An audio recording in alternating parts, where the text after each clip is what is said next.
fièvre hémorragique d'Ebola frappe encore la République démocratique du Congo à partir de Boende dans la province de l'Équateur.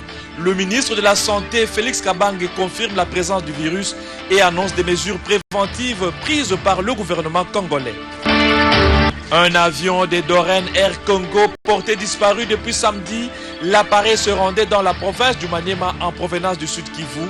Jusque-là, les causes de cette disparition ne sont pas encore élucidées.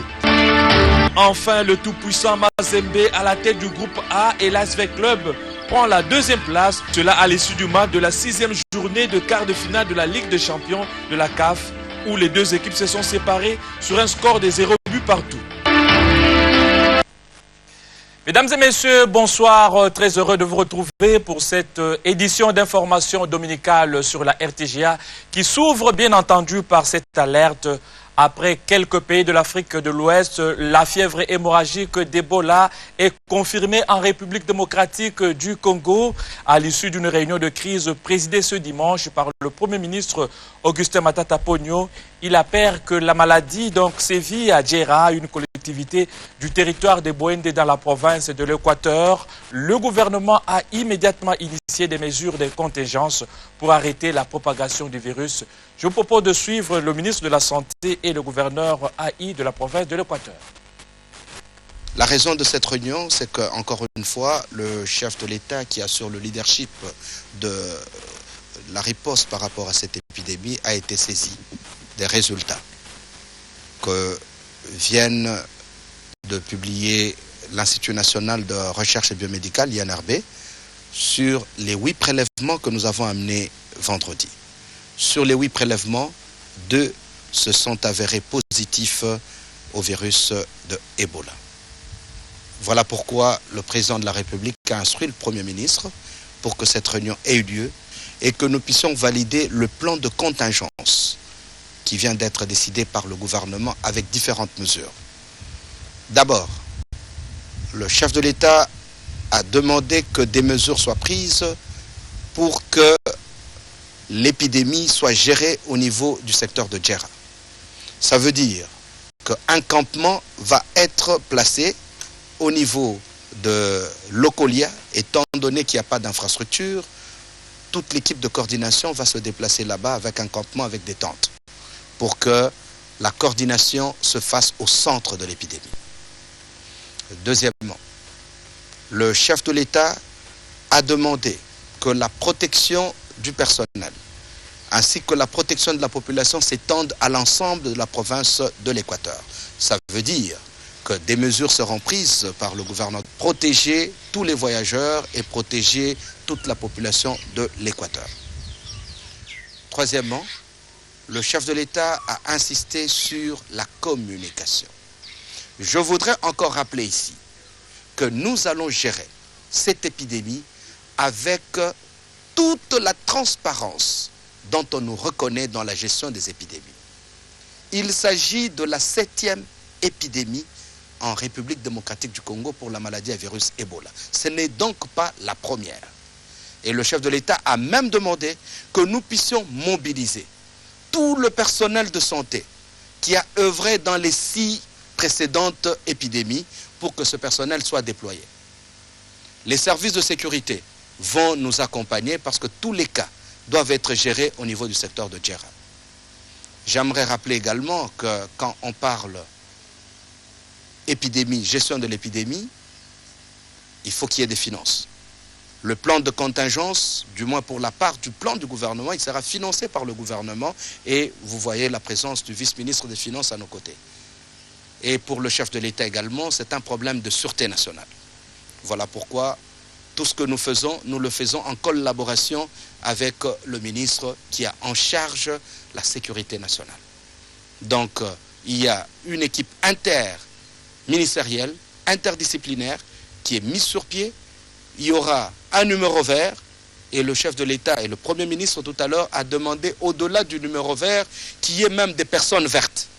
Pour vous dire que le ministre, s'il n'est pas disponible, il faut qu'il y ait quelqu'un qui réponde. Le gouverneur de l'Équateur, s'il n'est pas disponible, il faut qu'il y ait quelqu'un qui réponde.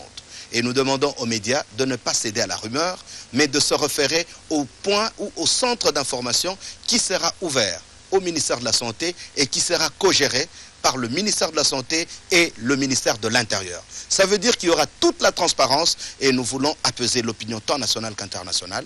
Il n'y a pas Ebola à Kinshasa, il n'y a pas Ebola en Mbandaka, le chef-lieu de l'Équateur. L'épidémie est encore contenue au niveau de Djera, dans le territoire de Boendé, et le chef de l'État nous donne le feu vert pour prendre toutes les mesures pour que cette épidémie ne quitte pas le territoire de Boendé. Voilà, vous suivrez le gouverneur de la province de l'Équateur dans nos prochaines éditions. Encore un malheur, un avion de la compagnie d'Oren Air Congo a disparu au sud Kivu alors qu'il se rendait dans la province du Maniema. L'appareil transportait 1500 kg de marchandises. Le commandant de l'aéroport de Kavumu à Bukavu refuse de parler d'un accident avant les résultats de l'enquête lancée depuis samedi, jour de la disparition. Patrick Pezo Zanetti. Selon la radio onusienne, il s'agit d'un avion de type L410 transportant 1500 kg de marchandises, principalement des livres. L'appareil de la compagnie d'Oren Air Congo a décollé de l'aéroport de Kavumu à 13h42 heure de Bukavu à destination de Kama dans le territoire de Pangui dans la province du Maniema. Il y avait à bord de l'avion le pilote et son copilote ainsi que 2 passagers. Selon le commandant de l'aéroport de Kavumu, l'avion a effectué un vol qui dure en principe 1 heure, mais il n'est pas arrivé à destination. D'après la régie des voies aériennes, la tour de contrôle de Kavumu a eu un dernier contact avec cet avion 10 minutes après son décollage et rien n'est semblé anormal. Le commandement de l'aéroport de Kavumu refuse pour l'heure de parler d'un crash. Les enquêtes ont été lancées et elles se poursuivent. Voilà, changeons de secteur. Après 3 semaines d'activité, la foire internationale de Kinshasa ferme ses portes, sauf changement. C'est lundi 25 août. À quelques heures de la fin de cette fête foraine, la FIKIN a abrité le week-end la journée de transport qui a permis aux participants donc de faire le point de la situation dans ce secteur. Olito Make, David Fidel Zolo et Ben Mondo. Le transport routier, fluvial, maritime, aérien et ferroviaire ont fait l'objet d'échanges entre les opérateurs de ces secteurs, le ministère des Transports et Voies des Communications et les groupes d'études des transports. Objectif, passer en revue la situation dans ces secteurs, en dégager les forces et les faiblesses, trouver des remèdes pour ces dernières et bien sûr projeter l'avenir. Après les débats dans la salle, les participants à cette journée ont visité l'un des meilleurs stands érigés à la FIKIN. C'est celui de la SCTP. Ici, ils ont palpé du doigt les efforts titanesques de la haute direction de cette entreprise conduite par l'ADG Tito Umba Dimalanda, fournie pour le décollage définitif de l'ex-ONATRA. Au nombre de ces efforts, on peut citer la mise en service des quais 3 et 4, les travaux de réhabilitation des quais 1 et 2 du port de Matadi, la réhabilitation des bateaux Kokolo et Gungu, ainsi que l'acquisition des 6 locomotives, dont 3 ont été réceptionnées dernièrement. Nous sommes en train de faire un effort pour relancer les transports dans tous les domaines qui sont les nôtres. Les portuaires, les ferroviaires et les fluviales. Et nous sommes en train d'augmenter la capacité de traitement du fret au niveau des ports maritimes. Bientôt, le trafic ferroviaire sera remis, va prendre de l'allure, va augmenter la capacité, parce que nous avons eu 3 nouvelles locomotives et la voie est en train d'être réhabilitée. Il faut noter que la réhabilitation de ces infrastructures vise à soutenir les efforts des PME et PMU, moteurs du développement de la RDC. Je l'annonçais dans le sommaire, c'est demain lundi 25 août que reprend le procès qui oppose le procureur général de la République au secrétaire général de l'Union pour la nation congolaise à la Cour suprême de justice. Le député national Jean-Bertrand Ewanga est poursuivi pour outrage au chef de l'État pour des propos tenus en début du mois lors d'un meeting de l'opposition Anjili à Kinshasa. Jean-Bertrand Ewanga est donc pour l'heure en résidence surveillée à l'hôtel Invest de la Presse. Conformément au dispositif du Code du travail en République démocratique du Congo, Tout travailleur, quelle que soit son activité professionnelle, est appelé à vivre une bonne retraite. C'est dans ce cadre qu'il faut placer la matinée de sensibilisation des pratiquants de petits métiers organisée le week-end par le centre de perception de l'INSS Nsele Kinkole, David Fidel Zolo, Ben Mondo. Dans cette salle, des piroguiers, des ajusteurs, des scieurs de bois et autres ferrailleurs, les pratiquants de ces différents petits métiers sont venus répondre à l'invitation du chef de division, Jérôme Simouna, responsable du centre de perception de l'INSS Nsele, pour sensibiliser ces hommes et ces femmes à faire confiance à la caisse sociale et y adhérer nombreux. Pour des vieux jours meilleurs, l'INSS Nsele Kinkole a fait déplacer le directeur urbain de l'INSS Kin Est, Jules Mabiala. C'est dans Kinkole où nous avons remarqué qu'il y a des gens de métiers qui se sont organisés et c'est dans la proximité. Et nous sommes en train de poursuivre la politique de conseil d'administration de politique de proximité. D'ailleurs, si on a installé les différents bureaux à Kimbanseke, Bandoko, Kinkole, c'est pour que l'INSS se rapproche de ceux qui financent le régime général de sécurité sociale. Après l'exposé de l'orateur principal, les participants ont posé toutes les questions possibles liées aux avantages lorsqu'on adhère à l'INSS. À toutes ces questions, Jules Mabiala et Jérôme Simouna ont réservé des réponses appropriées et visiblement convaincantes. Nous voulons matérialiser la politique de la révolution de la modernité. Parce qu'ils doivent comprendre que venir à l'INSS chasse la pauvreté. Alors nous ne voulons pas laisser qui que ce soit au bord de la route. C'est comme ça que nous voulons atteindre toutes les couches possibles. Comme pour lier l'utile à l'agréable, cette matinée de sensibilisation et de vulgarisation s'est terminée autour d'un verre et d'un liboké, mais préféré à Kinkole. Parlons santé à présent. Chaque Congolais doit avoir la possibilité d'accéder aux soins pharmaceutiques de qualité. Voilà l'une des recommandations issues des travaux du Conseil national de pharmaciens tenu au centre Caritas à Gombe. Ces derniers ont également souhaité que les textes légaux régissant leur profession soient appliqués. Question d'assainir ce secteur vital. Suzy Kibira Omari, Francis Siamundele.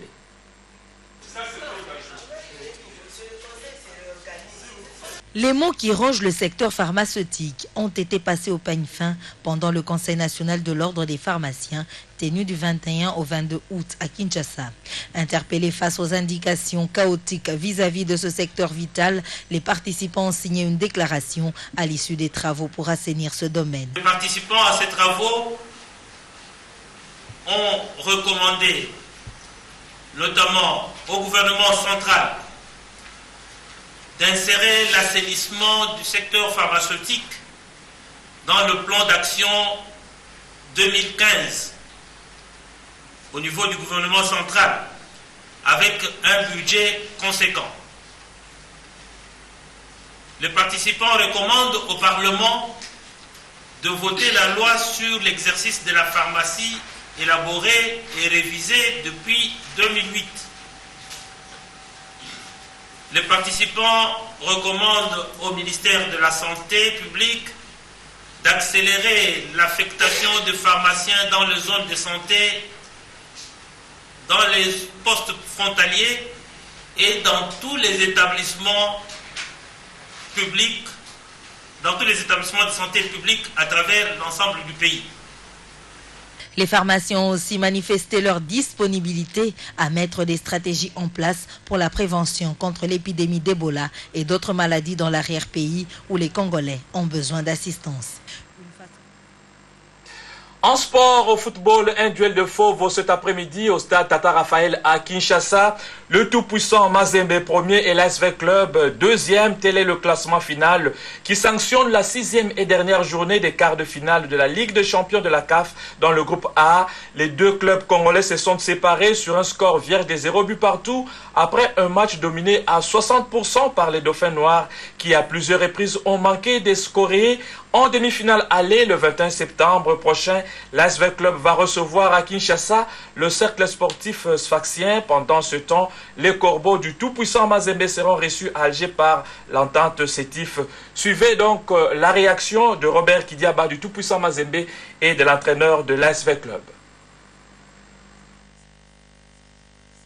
Et donc on fait 0-0, le sort en veut comme ça, le résultat d'un match c'est match nul, gagné ou défaite. Ouais. Aujourd'hui on fait match nul alors que je pense qu'on aurait mérité de gagner. Tant pis, on va continuer à travailler pour le prochain match, tout simplement. Merci avec Club parce que depuis le début du match, ils ont montré qu'il y aura un match de fair play. En tout cas, je suis fier de Vert Club. Vous avez sauvé 2 fois. Est-ce qu'on peut dire que c'est le retour de Kidiaba dans l'équipe nationale qui commence les entraînements demain? Non, je suis toujours le même Kidiaba que vous connaissez. Je continue toujours à travailler à chaque jour. Chaque jour, on apprend toujours. La semaine dans ses faits les plus marquants, le Conseil national de sécurité nucléaire a tiré la sonnette d'alarme sur les pertes des sources radioactives et radiologiques dans la province du Katanga, précisément dans les zones minières. Ces pertes sont dangereuses. Le Conseil avait promis donc d'annoncer dans un bref délai des mesures à prendre pour éviter le pire. Patrick Pezo-Zanetti, Ben Mondo.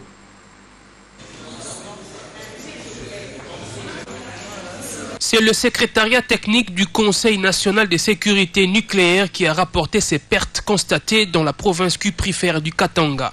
Aujourd'hui, on s'est limité à faire rapport au Conseil à propos des sources radioactives et radiologiques qui sont perdues dans la région du Katanga, dans les minings, et plus particulièrement la sonnette d'alarme est venue avec la dernière nouvelle que nous venons d'avoir à Tenkefungurume. On vient encore de perdre une source radioactive. Il faut agir et vite car les conséquences peuvent toucher non seulement la RDC mais aussi le monde. Ça peut traverser nos frontières et être utilisé aussi par des terroristes. Ça présente un danger aussi pour les populations parce qu'un enfant qui ne connaît rien ou bien des néophytes dans le domaine peuvent utiliser ça autrement et causer des contaminations très dangereuses à la population. Et vous savez, une contamination radioactive, c'est quelque chose de très très grave. Le Conseil national de sécurité nucléaire compte se prononcer dans un court avenir quant aux précautions à prendre. Le Conseil a pris acte et on se prépare pour prendre les mesures adéquates à une prochaine réunion qui est programmée la semaine prochaine. Notez que le Conseil national de sécurité nucléaire a tenu sa réunion ordinaire sur initiative du ministre AI de la recherche scientifique Maker Mwangou, une réunion qui ne s'était pas tenue depuis plusieurs années. Et puis, écho de la Commission électorale nationale indépendante, 96 cadres et agents donc de cette institution ont été révoqués pour manquement grave dans l'exercice de leurs fonctions. L'information avait été livrée le jeudi par le rapporteur de cette institution, Jean-Pierre Kalamba, au cours d'une conférence de presse. Et puis le président national du Congrès national congolais, Pius Mwabilu, a échangé avec le président fédéral de son parti dans la province du Maniema, avec Étienne Mukota Mutoza. Le patron du CNC a parlé donc du calendrier électoral et des enjeux de l'heure. José Olito, Astrid Mbouyi et Chims Kapangala. Au temple du Congrès national congolais, le président national de cette formation politique, membre de la majorité présidentielle, l'honorable Pius Mwabilu Mbayou, a échangé avec une délégation de ses camarades venus de la province du Maniema. Étienne Mukota Mutuza a remercié le président national de son parti pour tous les efforts fournis en vue de l'implantation du CNC, mais aussi pour lui avoir donné un bon cadre comme siège national. Approfondir l'idéologie du CNC, rendre compte à la hiérarchie sur le fonctionnement du parti à la base, mais aussi avoir les quitus et les orientations par rapport à la fiabilisation du fichier électoral. Ces raisons sont à la base de son déplacement à Kinshasa. Nous remercions CNC parce que les objectifs bien définis dans notre parti politique, c'est mettre l'homme au centre de son développement. Je suis content parce que je suis dans ma famille politique. Je me retrouvais à de multiples difficultés, comment je serais en contact avec les camarades du CNC au niveau national. Et on nous a fait la différence, d'abord par rapport à notre accueil, nous avions complété nos compétences pour bien gérer la province du Maniema dans les cadres politiques. Le président national du Congrès national congolais a félicité ses camarades pour le travail abattu dans des conditions difficiles. Fondez-vous sur la jeunesse, espoir de la République. La base doit faire confiance au CNC, n'est pas prêter oreille aux ondits et prioriser le combat d'idées en politique. Autant de recommandations ont été faites par Pius Mwabilou Mbayu Mukala à ses camarades avant de les inviter à travailler pour que le CNC ait beaucoup d'élus locaux, urbains et municipaux. Il était absolument nécessaire que nous puissions faire défiler les responsables fédéraux accompagnés d'un ou de deux membres de la fédération pour faire le point. Nous avons profité également pour transmettre un message clair à nos camarades de la base là-bas, demandant également à l'occasion à notre président fédéral d'être aux aguets et de ne pas prêter le flanc à tous ceux qui vont raconter ce qu'ils veulent à cette période où nous avons besoin de beaucoup de calme et de sérénité et où nous avons besoin d'accompagner l'autorité morale de la majorité présidentielle, d'accompagner le chef de l'État dans la mise en œuvre de son programme, de tout ce qu'il avait promis à la population, notamment en ce qui concerne la reconstruction de notre pays. À son président national, les photos de quelques réalisations de ses partis politiques de gauche dans le Maniema, le CNC étant une réalité vivante en RDC. Un autre parti politique qui a défrayé la chronique pendant la semaine, donc cela fait 50 ans, depuis que le parti progressiste se sont réunis pour créer le parti lumumbiste unifié. À cette célébration du cinquantenaire du Palou, son secrétaire général Antoine Gizenga a salué la mémoire de tous ceux qui ont lutté pour l'indépendance de la République démocratique du Congo. C'était le vendredi à sa résidence à Bouma dans la commune de Lansele. Reportage Esther Mpezo Omba. 50 ans de lutte pour l'indépendance totale du peuple congolais, la démocratie et la refondation de l'État. C'est dans cette optique que le parti lumumbiste unifié a ouvert les festivités de son année jubilaire. À Bouma, résidence de son patriarche Antoine Gizenga, les chefs coutumiers, les politiques dont le président de l'Assemblée nationale Aubin Minakou représentant le chef de l'État, les personnalités religieuses, les mandataires publics, les partis politiques et les militants estimés à des milliers de personnes ont tous répondu présents. Question d'honorer les 50 ans d'expérience, d'expertise et de maîtrise du Palou. Dans son allocution, le secrétaire général et chef du Palou, Antoine Gizenga, a salué le courage du peuple congolais ainsi que la mémoire de tous ceux qui sont tombés pour l'indépendance du Congo, notamment Patrice Emery Lumumba, Okito, Sendwe, Moulé-les-Pierres, Laurent Désiré Kabila, Muzungu et autres. Antoine Gizenga a rappelé que le Palou est le premier parti politique en RDC et le deuxième en Afrique après l'ANC en Afrique du Sud. Il a exhorté donc les Congolais à ouvrir l'œil et le bon. Au nom de Gizenga, le secrétaire permanent du Palou, Willy Makiashi, a indiqué que leur parti est le reflet de la volonté de ses fondateurs, manifestée par le souci du développement de la RDC. Willy Makiashi a aussi annoncé que le Palou a été élu depuis le 28 juin 2014 à Luxembourg, membre des partis socialistes avec 27 voix sur 30, dont 3 abstentions et aucune voix contre. Pour rassurer l'assistance, Antoine Gizenga a fait un tour d'honneur dans sa résidence afin de saluer ses invités. Chants, danses, comédies et animations politiques ont agrémenté ces instants. Voilà, parlons économie à présent. La République démocratique du Congo est appelée à respecter l'échéance fixée par le COMESA pour son intégration à l'union douanière de la région et à poursuivre à fournir des efforts dans l'amélioration du climat des affaires. C'est ce qui ressort de l'atelier national sur la transposition des instruments de l'union douanière du COMESA tenu à Kinshasa du 18 au 20 août 2014. La cérémonie de clôture était intervenue le mercredi dernier. Un reportage que signe Anifa Kasemwana et Baudry Mata. Les participants à l'atelier national sur la transposition des instruments de l'Union douanière du COMESA ont proposé l'implication de toutes les parties prenantes pour l'intégration régionale de la RDC à l'Union douanière du COMESA. Le secrétariat général de cette organisation devra accorder une attention particulière aux pays en voie d'accéder à l'intégration régionale. Quant à la RDC, il lui a été demandé de respecter l'échéance fixée par le COMESA au 31 décembre 2014 pour accéder au processus d'intégration à l'Union douanière. Elle devra aussi poursuivre les efforts dans l'amélioration du climat des affaires. Le représentant du secrétaire général du COMESA a exprimé sa satisfaction quant au déroulement des travaux avant d'apprécier la teneur des discussions.